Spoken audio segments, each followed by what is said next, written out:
সুপ্রভাত বন্ধুরা, কেমন আছো তোমরা সবাই? আমাদের গল্পকথার নতুন আরও একটি ভিডিওতে তোমাদের সকলকে জানাই স্বাগতম।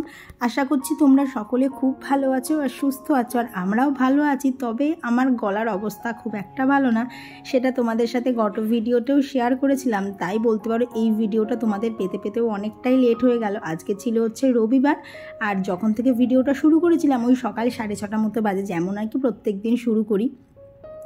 তবে ভিডিওটা শ্যুট করা থাকলেও এডিটও করতে পারিনি, আর ভয়েস তো দেওয়া অনেক দূরের কথা, কারণ শরীরটা প্রচণ্ড খারাপ ছিল। আর আজকেও গলার ভয়েস শুনে হয়তো বুঝতে পারছো সেরকম একটা ভালো নেই, কিন্তু তবুও বলতে পারো তোমরা এত কমেন্ট করছো। আবার অনেকে আমাকে কমেন্ট করে আগের ভিডিওতে জানিয়েছো যে গলা যেরকমই হোক না কেন তোমাদের শুনতে ভালো লাগছে। তো বলতে পারো সেইটার থেকেই না একটু সাহস নিয়ে এই ভাঙাচোরা গলাতেও ভয়েস দেওয়ার চেষ্টা করছি। আর জানো তো আজকে তো ভয়েস দিচ্ছি এখন হচ্ছে বুধবারে, মানে রবিবারের ভিডিওতে বুধবারে ভয়েস দিচ্ছি। ভাবো কি অবস্থা আমার।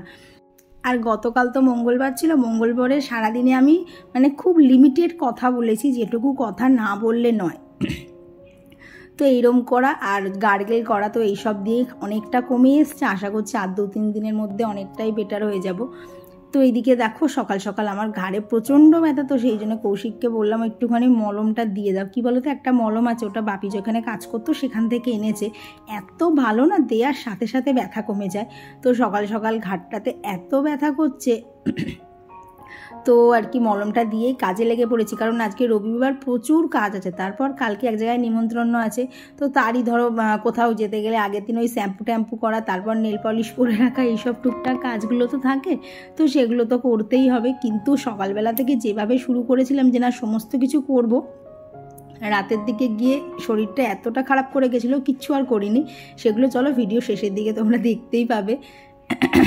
দেখেছো গলার কি অবস্থা, একটানে কথাও বলতে পারছি না, খানিকক্ষণ থেমে থেমে বলতে হচ্ছে। তো ওইদিকে তো কাছাকাছিটা বসিয়ে দিচ্ছে, আর এখন এইদিকে ঘরের যার গাছগুলো আছে সেগুলোকেই জল দিচ্ছে। আর জানো তো ইদানিং করে ঘরটা আমার এত গরম হয়ে যাচ্ছে না, জানি না গো এই গরমের পর আমার কটা গাছ বেঁচে থাকবে। অলরেডি 2-3টে গাছ পুরোপুরি মারা গেছে। এত কষ্ট লাগছে না ওদের কথা ভাবলেই, তবুও যে কজন আছে তাদেরকেই বাঁচিয়ে রাখার আপ্রাণ চেষ্টা করে যাচ্ছি। কি হচ্ছে বলো তো, জল যদি না দেখছি মাটি পুরো খটখটে হয়ে শুকিয়ে যাচ্ছে, আর যদি একটু বেশি জল দিতে যাচ্ছি অমনি দেখছি গাছের গোড়া পচে যাচ্ছে। এই মাঝামাঝি অবস্থাটাতেই না আমি আনতে পারছি না। তারপর কদিন ধরে শরীরটা আমার নিজেরও ভালো যাচ্ছে না, ওদের দিকে ঠিকঠাক তাকাতেও পাচ্ছি না। সব কিছু মিলিয়ে অবস্থা খুবই খারাপ হয়ে গেছে। তবুও বলতে পারো এই যে গৃহবধূদের জীবন, কেউ একটা যদি করার না থাকে কিচ্ছু করার নেই। তাই শরীর খারাপই হোক আর যাই হোক, সকাল থেকে কিন্তু প্রত্যেকটা কাজই ভিডিও করি বা না করি সমস্ত কাজই কিন্তু করে ফেলতে হয়। আর তোমাদেরকে বললাম না অনেক গাছের পাতা টাতা ঝরে যাচ্ছে, তো দেখো এদিকে আরও একটা গাছের অনেকগুলো পাতাই দেখলাম ঝরে এসছে। তো সেগুলোকেই এখন ঝাড় দিয়ে বার করছি। কী হয়েছে বলো তো, রাত্রেবেলা তো ফ্যান চলেছে, সেই ফ্যানে না পাতাগুলো এদিক ওদিক সব হয়ে গেছিলো। আর কি ঘরের মধ্যে গাছ থাকলেই হয় না, ঘর অনেক নোংরা হয়। তবুও একদম পরিপাটি করে রাখার যতটা আমার পক্ষে সম্ভব হয় ততটা চেষ্টা করি। তো এইদিকে এখন ঘরটা ঝাড় দিয়ে নিচ্ছি। আর আজকে তো রবিবার, জানো রবিবার মানেই আমাদের বাড়িতে একটু স্পেশাল কিছু হয়। তবে আর আজকে লাঞ্চে কিছু স্পেশাল বানাবো না, তবে ভেবেছি ব্রেকফাস্টে একটুখানি স্পেশাল বানানোর চেষ্টা করব। কারণ সারা সপ্তাহ তো আর সেরকম কিছু বানানো হয় না, তোমরা দেখতেই পাবো আমি ভাত খেয়ে চালিয়ে দিই জলখাবারে। তো আজকে দেখলাম কৌশিক বাড়ি আছে, তো কিছু একটা বানাবো এই প্ল্যানিংই আছে। তবে তার আগে সমস্ত কাজগুলো সেরে নেবো, কারণ রান্নাঘরে আজকে ঢুকলে আমি জানি না কখন বেরোবো, কারণ একটার পর একটা রান্না চলতেই থাকে। কখন যে সব শেষ করতে পারবো আমি নিজেও বুঝতে পারছি না। তো এইদিকে দেখো এই যে আমার মাছ দুটো, ওদেরকে তো সবসময় নজরে রাখছি যে এত গরমে ওরা বেঁচে আছে না আমাকে ছেড়ে চলে গেল।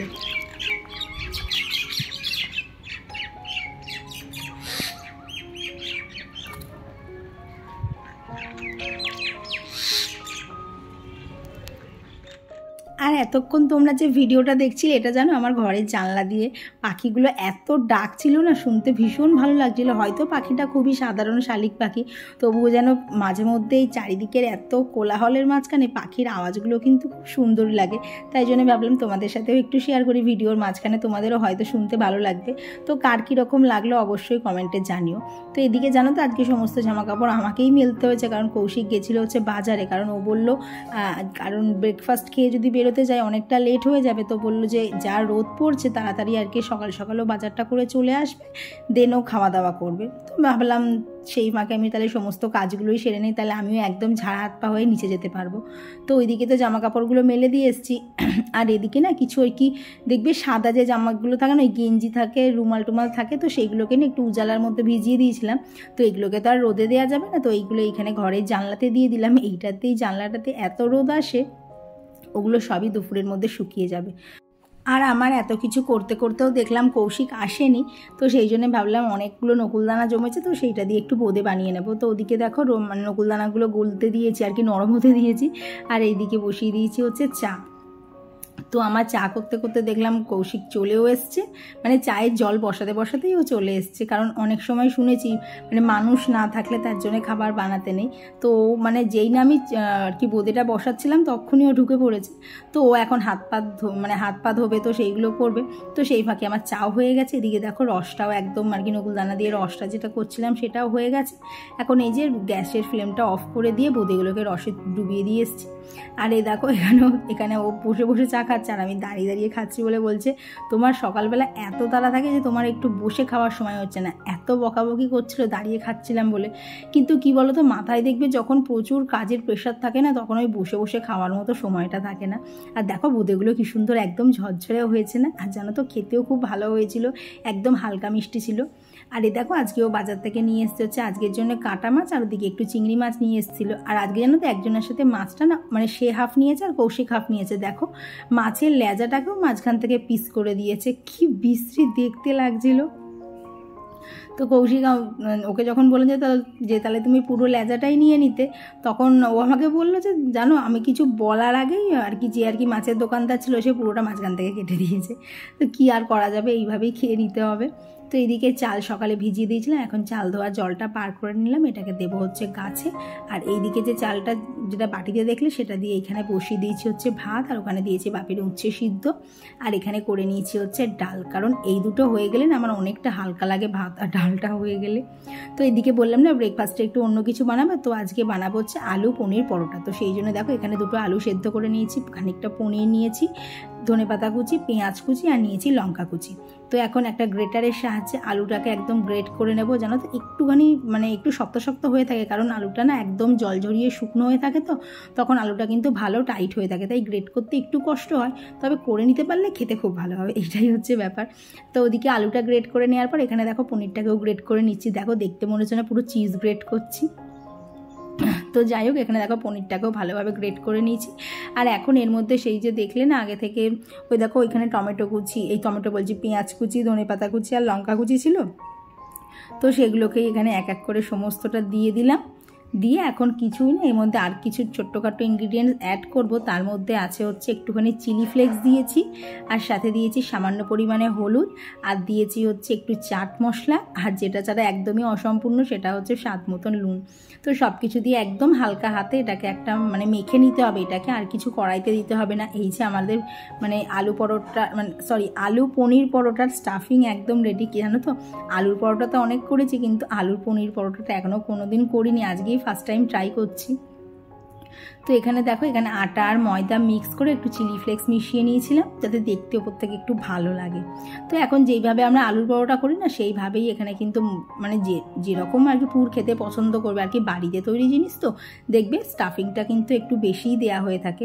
তো এখন এই দেখো এখানে আমার পুর ভরা কমপ্লিট। আর এখন তোমরা তো জানোই আমার পরোটা গোল হয় না, আমার রুটি গোল হয়, কিন্তু আমার পরোটা কোনোদিনই গোল হয় না, ভ্যারাইটির শেপ হয়ে যায়। তো যাই হোক সেই শেপেই করার চেষ্টা করছি। দেখো গোল করতে গিয়ে না একটুখানি এদিক ওদিক হয়ে গেছে, আর খানিকটা করে কিন্তু পুর বেরিয়েও এসেছিলো। কী বলো তো, ওই বললাম না বাড়িতে করা জিনিসের স্টাফিংটা অনেকটা বেশি থাকে, তো সেই জন্য একটু একটু পুর বেরিয়ে আসছিলো। আর এমনিতেই দেখবে এইসব স্টাফিংয়ের পরোটাগুলো কিন্তু একটু মোটা হয়, কারণ খুব পাতলা করতে গেলে স্টাফিং তো বেরিয়ে আসবেই। তো এইদিকে দেখো একটা পরোটা ভাজতে ভাজতে কিন্তু আমার সেকেন্ড পরোটাটা বেলাও হয়ে গেছে। আর জানো তো এইখানটাতেই মানে কিচেনটা বড় হয়ে আমার সুবিধা হয়েছে, নাহলে তো আগে টেবিল আর রান্নাঘর দৌড়াদৌড়ি করতে হতো, তবে এখন আর সেটা করতে হয় না। দেখো পরোটাগুলো কিন্তু বেশ ভালো ফুলছিলও। তো চলো এখানে বাদ বাকি সমস্ত পরোটাগুলো করে নেই। তো ওইদিকে পরোটাগুলো করা হয়ে গেছে, তো এবার খেতে তো একটু সময় লাগবে। ভাবলাম এখানে না আজকে করবো একটুখানি দই পটল। তো ভাবলাম এখানে পটল মানে আর কি দই পটলের জন্য পটলটা ভাজতে বসিয়ে দিয়ে যাই, তাহলে খেতে খেতে না পটলটা ভাজা হয়ে যাবে। আর যেমনি বলা তেমনি কাজ। এদিকে কিন্তু পটলগুলো আগে ভেজে নিয়েছি, কারণ কৌশিকের কি কাজ ছিল, ও খেতে বসলো না। তো আর খেতে না বসলে কি ও না বসলে কি আর আমি খেতে পারি? তো সেই ব্যাপারটা এখানে হলো। আর এখানে দেখো এখন শুকনো লঙ্কা, জিরে আর একটু তেজপাতা ফোড়ন দিয়েছিলাম, দিয়ে তার মধ্যেই না একটুখানি আদা গ্রেট করে দিয়ে এখন এর মধ্যে দিয়ে দিলাম হচ্ছে কুচানো টমেটো আর স্বাদ মতো নুন আর পরিমাণ মতো হলুদ দিয়েছি। দিয়ে এখন টমেটোটা গলে যাওয়া অবধি একটু অপেক্ষা করতে হবে। তো এতক্ষণে কৌশিকের সময় হলো খাওয়ার।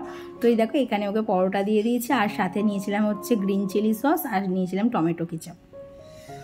তো এইটা দিয়েই হচ্ছে আজকে আমাদের ব্রেকফাস্ট। কেমন হয়েছে দেখতে অবশ্যই বলো। কি বলো তো, শেপটা ভালো হয়নি, কিন্তু খেতে খুব সুন্দর লাগছিল। তো কৌশিকের মুখের অবস্থা দেখেই বুঝতে পারছো খেতে ঠিক কতটা সুন্দর হয়েছিল। তো চলো খাওয়া দাওয়া কমপ্লিট, এখন আবার রান্নায় লেগে পড়ি। তো এখানে দেখো নিয়েছি নুন, হলুদ, একটু কাশ্মীরি লঙ্কার গুঁড়ো, জিরের গুঁড়ো আর ধনের গুঁড়ো, আর তার মধ্যেই দিয়ে দিলাম হচ্ছে 3 চামচ মতো টক দই। আর সব কিছু মিশিয়ে একটা ঘন ব্যাটার বানিয়ে নেব। আর ওদিকে তো দেখলে মশলাটা কষানো হচ্ছিল দই পটলের জন্য।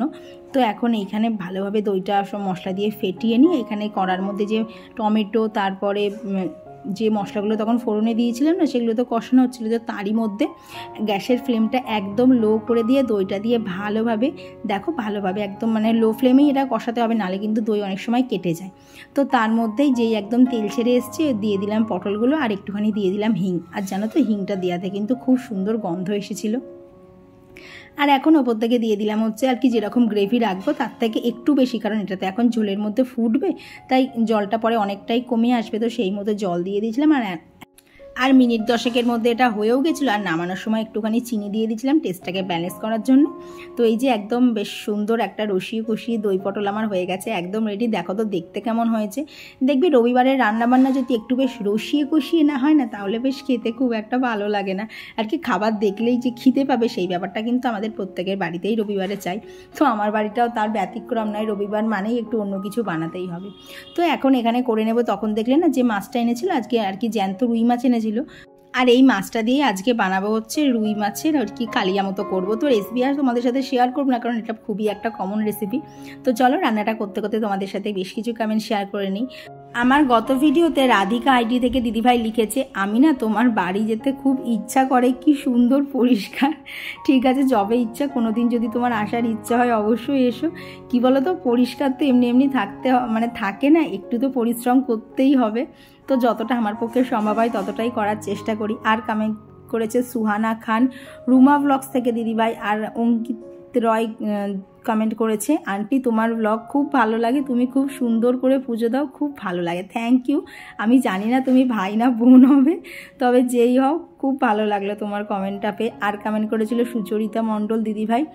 এঞ্জেল বর্ণালী ব্লগ থেকে দিদিভাই লিখেছে, খুব সুন্দর হয়েছে দিদিভাই, তুমি নিজের একটু খেয়াল রাখি গো, কিন্তু কী হয় বলো তো, সব সামলে তো আর সবসময় সবটা পসিবল হয় না। তো এইদিকে দেখো আমার রান্নাবান্না কমপ্লিট। তো আজকে হয়েছে ভাত, ডাল, শাক ভাজা, এখানে করেছি টমেটো, আমসত্ত্ব, খেজুর দিয়ে একটু চাটনি, আর সাথে আছে হচ্ছে মাছের কালিয়া। যেহেতু আগামীকাল নেমন্তন্ন আছে, একটু হেভি খাওয়া দাওয়া হবে, তো সেই জন্যে না আজকে আর চিকেনটা করিনি, আজকে মাছই করেছিলাম। আর আমার গতদিনের ভিডিওতে কমেন্ট করেছিল পম্পিকর দিদিভাই। তো দিদিভাই লিখেছে, সারাদিন অনেক পরিশ্রম করতে হয় তোমায়, সাবধানে থেকো। আর পনিরে আলু পটল দিয়ে খেতে বেশ ভালোই লাগে। তুমি কি আমার ওপর রাগ করেছো? আমার কমেন্ট পড়ো না, কিছু ভুল হলে ক্ষমা করো। না গো দিদিভাই, একদমই সেরকম ব্যাপার না।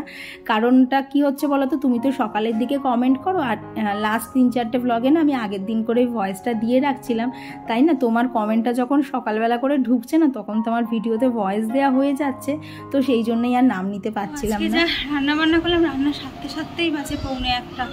সেই 9টার সময় রান্নাঘরে ঢুকেছি, আর পাচ্ছি না, মানে ঘাড়ে ব্যথার মতো আছে। আমি আমার মতো কাজ করে গেলাম। এইবার পিছন দিকে ব্যাঁকাতে গেলে ভেতরে না মটমট করে আওয়াজ হচ্ছে, আর এত কষ্ট হচ্ছে না, মানে গলাটা তেষ্টাই ফেটে যাচ্ছে, মানে জল খেয়ে যাচ্ছে, তেষ্টা মিটছে না। অন্য সময় তোমাদের সাথে যখন কথা বলি ফ্যান অফ থাকে, দেখো ফ্যান একেবারে চালিয়েই কথা বলছি, মানে এত কষ্ট হচ্ছে না ওখানটা কন্টিনিউ রান্না করতে করতে। তার মাঝখানে পিসি এসছে কাজ করতে, পিসির আবার রাগ, কেন বাসন বেরোচ্ছে, এটা বার করা যাবে না, ওটা বার করা যাবে না।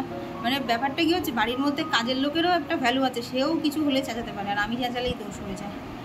তো যাই, এবার তাও কৌশিক ঘরটা মুছে দিয়েছে, দিয়ে ওর মাথাতে হেনা দিয়ে এলাম, কারণ ওর অনেকদিন মাথায় হেনা করা হয়নি, হেয়ার ফল হচ্ছে, তোর মাথায় হেনা দিয়ে এবার ও ঘরটা মুছে দিয়েছে। এখন আমি যাব, স্নান করবো, পুজো করবো, এই হচ্ছে ব্যাপার। তো চলো একটুখানি বসে নেই, দেন আমি করি, তারপরে আবার ভিডিওটা কন্টিনিউ করছি। আর আজকেও তো অনেক ফুল ছিল, দেখো সমস্ত ফুল দিয়ে ঠাকুরকে কত সুন্দর করে সাজিয়ে পুজো দিয়েছি। এত যখন ফুল থাকে না, পুজো দিতে এত ভালো লাগে। তো আর কতদিনের ভিডিওতে কমেন্ট করেছিল ইসলাম জিয়া থেকে, তো দিদিভাই লিখেছে হেয়ার টনিকটার নামটা বলবে প্লিজ। তো নামটা বললে তুমি হয়তো খেয়াল নাও করতে পারো, তো দেখো তোমার কমেন্টে রিপ্লাই দিয়ে দিয়েছি। আর কমেন্ট করেছিল দীপর্ণা, নন্দিতা ঘোষ দিদিভাই, ঘরকন্যা সুস্মিতা থেকে দিদিভাই, জয়শ্রী দিদিভাই, লোপামুদ্রাদি আর সুরবিদি। তো তোমাদের সকলকে জানাই অসংখ্য অসংখ্য ধন্যবাদ সকলকে। তো এই যে এখন আমরা হয়েছি রেডি, কারণ আগামীকাল একটা জায়গায় নেমন্তন্ন আছে, তো তারই গিফট কেনা প্লাস আমাদের নিজেদেরও কিছু টুকিটাকি কেনার আছে, সেগুলো সব কিনতে হবে। প্রচণ্ড গরম লাগছে, যেতে ইচ্ছাই করছে না, কিন্তু তা বললে তো হয় না, শুনে সমস্ত কাজই করতে হবে। তারপরে এসে এই ঢিবিটাকে গোছাতে হবে। দেখো এমন ঢিবি হয়েছে, আস্তে আস্তে নিচের দিকে পড়ে যাচ্ছে, আর টেডিটা ঠিক ঢিবির ওপরে এরম করে শুয়ে আছে। তো চলো এখন বেরোই। আবারও বলছি, মানে বাইরে যদি সম্ভব হয় ভিডিও করব, না হলে কি করলাম না করলাম সমস্তটা বাড়ি এসে শেয়ার করব। তো এখন না মেন হচ্ছে স্প্রে বোতলটা নিতে হবে, ওটাকে চেঞ্জ করতে হবে, এত বাইরে জল পড়ছে না। তো এখন এইসব তো কাজ। তো চলো এখন বেরোই। দেখো চুলটাকে কত টেনে বেঁধেছি, তাও গরম লাগছে। তো চলো এখন বেরোই। আর পয়লা বৈশাখ এলেই কিন্তু সবার আগেই যেটা কেনা হয় সেটা হচ্ছে ছেলেদের হাফ প্যান্ট আর গেঞ্জি। তো প্রথমে বাজারে এসেই সেই জিনিসগুলোই কিনছিলাম। আর জানো তো এই কাকিমার কাছে না খুব ভালো ভালো আর কি হাফ প্যান্টগুলো না কোয়ালিটিগুলো খুব ভালো থাকে, অনেক দিন পর্যন্ত চলে। তবে আজকে যেহেতু পয়লা বৈশাখের আগে লাস্ট সপ্তাহ ছিল, তো বাজারে এত ভিড় ছিল, তো কিছুই আর ভিডিও করতে পারিনি। তো এগুলো কী কী কিনেছি তোমাদেরকে বাড়ি গিয়ে দেখাবো। আর মাঝখানে আমার না জুতো ছিঁড়ে গেছিলো, তো জুতোটাকে ওখানে সেলাই করতে দিয়ে না বসে বসে ওখানে এগরোল খাচ্ছিলাম। মানে আমি খাইনি, কৌশিক খাচ্ছিল, আমার খেতে ইচ্ছাই করছিল না। মানে শরীরটা না এই পজিশান থেকেই খারাপ হওয়া শুরু করেছিল, তার জন্য আমার কিছু খেতে ইচ্ছা করছিল না। তারপর বললাম না গিফট কিনতে যাব, তো এইখান থেকে না বালা দেখছিলাম যে কী দেবো ভাবছিলাম। তো দেখলাম বালাটাই বেটার হবে, কারণ দেখবে ছোটো বাচ্চাদের কিন্তু সবসময় হাতে কিছু থাকুক বা না থাকুক বালাটা কিন্তু থাকে। আর জানো তো এই রিসলেটগুলোও পছন্দ হচ্ছিলো, কিন্তু বোন বললো কালো জিনিস দিস না, ভালো লাগবে না। তো সেই জন্য এই দেখো এই যে বালা দুটো দেখতে পাচ্ছ, এই বালা দুটোই আজকে নিয়ে এসেছি, কেমন হয়েছে জানিও। আর তারপর শরীরটা আমার খারাপ করেই গিয়েছে অলরেডি। দেখো আমি সব কাজবাজ ফেলে শুয়েছিলাম, আর এই ফাঁকে হরিত চলে এসেছিলো। তো এখানে তো মনের সুখে ফোন ঘাটছিল, তো আমি এখানে ফোন ঘাটাঘাটি করছিলাম আর কি, তোমাদের কমেন্টগুলো পড়ছিলাম, মানে এডিট করার চেষ্টা করছিলাম, কিন্তু বিশ্বাস করো শেষের দিকে না শরীরটা সাথ দেয়নি, যার জন্যই বলতে পারো ভিডিও তোমাদের সাথে ঠিকঠাক কদিন ধরে শেয়ার করতে পারছি না। তো চলো আবার পরে দেখা হচ্ছে, তোমাদের সাথে আবার অনেকক্ষণ পরেই দেখা হচ্ছে। আমার গলার অবস্থা হঠাৎ করে ভীষণ খারাপ হয়ে গেছে, আমি কথা বলতে পারছি না। তো বাজে হচ্ছে 11:15, আর এই যে জামা কাপড় বার করা হয়েছে কালকে পরার জন্যে। আর আজকে বাজার থেকে কী শপিং করেছি তোমাদের সাথে নেক্সট ব্লগে শেয়ার করব। আর কি গিফট কিনেছি কালকে দেওয়ার জন্য, ওটাও আগামী ব্লগেই শেয়ার করে দেবো, কারণ এখন আমার পক্ষে ভিডিও শ্যুট করা বিন্দুমাত্র সম্ভব না। আস্তে আস্তে দেখতেই পাচ্ছ গলার আস্তে আস্তে ভয়েস কমে যাচ্ছে। হঠাৎ করে কেন এই রকম হয়ে গেল আমি নিজেও বুঝলাম না। তখন রাত 9টা, তখন থেকে এটা বুঝতে পারছি আমার গলায় কিছু একটা হচ্ছে। তো এই হচ্ছে অবস্থা। কালকে এক জায়গায় যাবো, গলাটাই গেল ভেঙে, মানে কথা বলতে গেলে পর্যন্ত গলায় লাগছে। তো চলো আজকের ভিডিওটা এখানেই রাখছি। ভিডিওটা তোমাদের কেমন লাগলো অবশ্যই জানিও, ভালো লাগলে প্লিজ একটা লাইক করে দিও। তো চলো আজকের জন্য টাটা।